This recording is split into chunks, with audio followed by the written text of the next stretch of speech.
Right now at 5, fighting back against car thieves. $46 a month for a security system. It's been a crime out of control. Santa Maria police got an idea how to stop it. KCOY 12 News examines how it's working. And why Baltimore protests emptied a Major League stadium. Plus, a worker dies at the Shumash Casino. And why Pismo Beach is going ahead with a plan to recycle water. KCOY 12 Central Coast News at 5 starts right now. Live from the largest news team on the Central Coast with important local coverage, this is KCOY 12 Central Coast News at 5 o'clock. Good evening, and thank you for joining us. I'm Scott Hennessy. And I'm Paula Lopez. It's the city with the highest number of car thefts in Santa Barbara County. Now, Santa Maria police are saying that number is actually going down. This comes a few months after the city launched its auto theft task force. Natalie Tavidian is live in Santa Maria for us with the story. Natalie.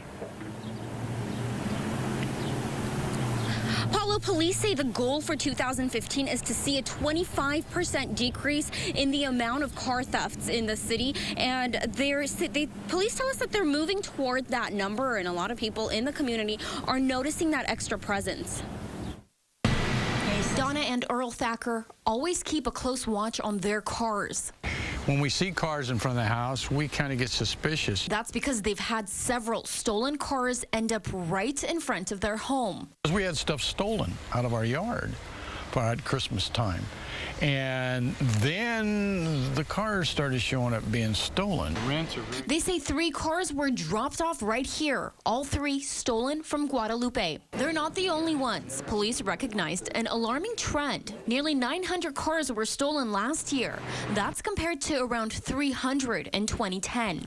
That's why in January, the CHP, Guadalupe PD, and the city of Santa Maria partnered up to form an anti-car theft crew of officers. It involves a lot of different things. It involves stolen vehicles that are occurring right then and there if they happen to be there. It involves the potential for chop shops. It involves licensing and all kinds of different things related to the sales of vehicles, fraudulent sales of vehicles. Sergeant Van Meel says the goal of the Santa Maria Valley Auto Theft Task Force is to cut down on the number of stolen cars, the goal in 2015 by 25%.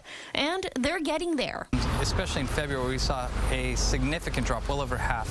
It's still a problem, and some in Santa Maria say they'll continue to invest in security. How much money do you spend on security if you don't mind? It's about $40 a month. It's $46 a month for a security system. So something else that the task force wants people out there to know is if you do buy a car from someone else, make sure all the official paperwork is there. Police tell us that sometimes people are making fake pink slips, and you can always bring that into the police department here in Santa Maria or get it checked by the DMV. Live in Santa Maria, Natalie Tavidian, KCOY 12 Central Coast News. Program's working. Okay, thank you, Natalie. Well, Santa Maria police, though, were busy all night catching alleged car thieves. 3 arrested include Christopher Foreman, Andrew Felix, and Daniel Medina. Police arrested Foreman just after 9:30 last night on the 1000 block of East Stoll Road. Felix was arrested a minute later on Donovan and Broadway after locating a second stolen car. And early this morning, police found Medina in near Western and McElhaney. All 3 Santa Maria residents are booked into county jail. A construction worker is dead tonight after falling from a building at the Shumash Casino. The accident happened around 12:30. County fire officials say the man fell 2 to 3 stories from scaffolding.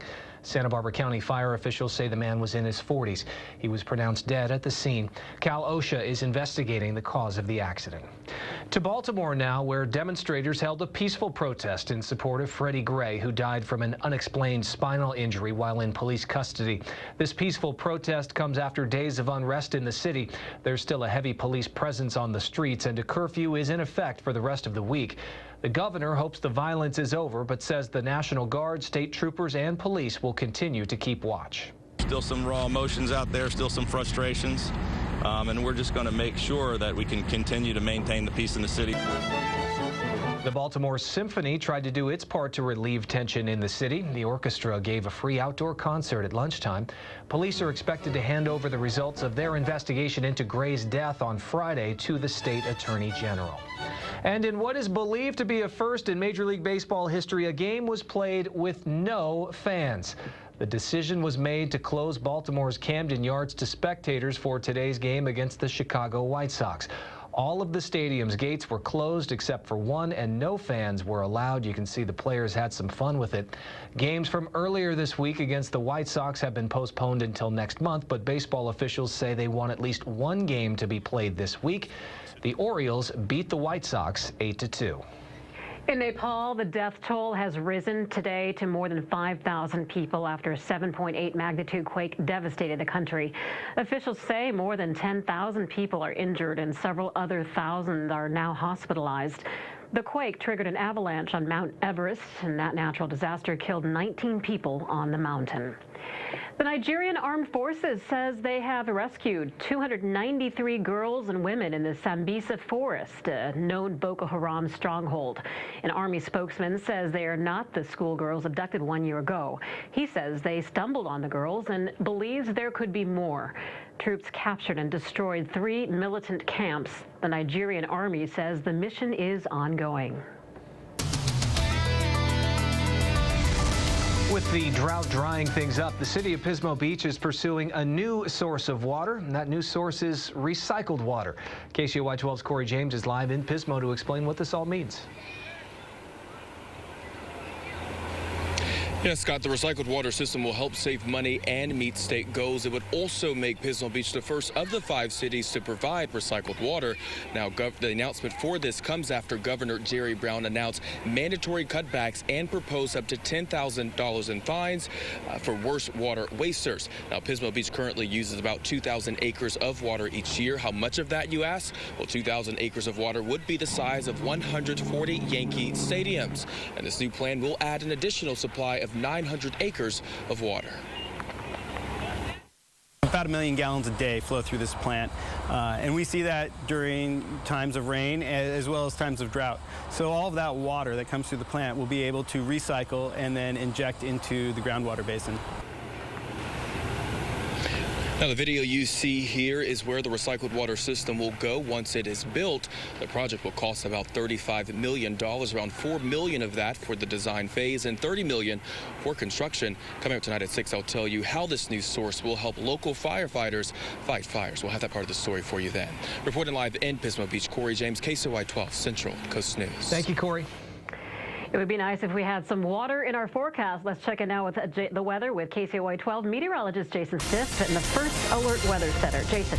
I'd like a little bit of surface water to become some groundwater, but we haven't had any of that coming out of the sky recently, and we're not going to have it with a pattern like this. We still have a ridge of high pressure to our east. It's also allowed a lot of high, thin clouds to push over the central coast. We have a few showers over Oregon and Washington, as well as Idaho and extreme western Montana, but for us, it's just the high, thin clouds, and these will also prevent, to a certain extent, how much low cloudiness and fog we have tomorrow morning. We can see that on our fog tracker. Not expecting very much overnight tonight, but the immediate central coast will still have a chance for a little bit of fog, just not quite as dense or as extensive or as long-lasting as it has been the last few mornings. Also, a few more high, thin clouds for the south coast. Highs today, there was a wide range. We were stuck in the 60s in Lompoc. We had 70s in Santa Maria and San Luis Obispo, 80s again for Santa Ynez and Santa Barbara, and it was 92 degrees today in Paso Robles. So tonight, mostly clear, patchy coastal fog for the central coast. Overnight lows a little bit warmer than they're supposed to be this time of year, mainly upper 40s and lower to mid 50s.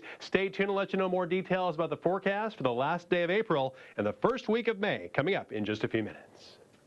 Still ahead, Lumber Liquidators is under fire for allegedly selling dangerous flooring, but now the Justice Department could be bringing criminal charges against the company. We'll have the reason why next.